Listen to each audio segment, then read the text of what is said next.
নমস্কাৰ, মই বনালোঁ দাল মাখনি। দাল মাখনি বনাবলৈ 3 বিধ দাইল ব্যৱহাৰ কৰিলোঁ। গোটা মাটিমাহৰ দাইল, ৰাজমাহ, বুটৰ দাইল 3 ঘণ্টা আগত তিয়াই ৰাখিছিলোঁ। তিয়াই ৰখাৰ পিছত মই 2টা চিটি মাৰি ল'লোঁ। চিটি মাৰোঁতে তেজপাত, দালচিনি, নিমখ এই 3 বিধ দিছিলোঁ। চিটি মাৰা হৈ গ'ল।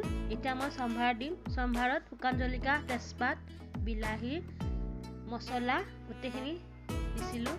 এয়া হ'ল তেল, তেজপাত, শুকান জলকীয়া, পিঁয়াজ মই ভাজি ল'লোঁ। আদা নহৰু দিলোঁ, বিলাহী দিলোঁ, মছলা আছে কেইবিধমান, মছলাখিনিও দি দিলোঁ। ৰংগুড়া দিলোঁ। নিমখ মই চিটি মাৰোঁতে দিছিলোঁ বাবে এতিয়া দিয়া নাই।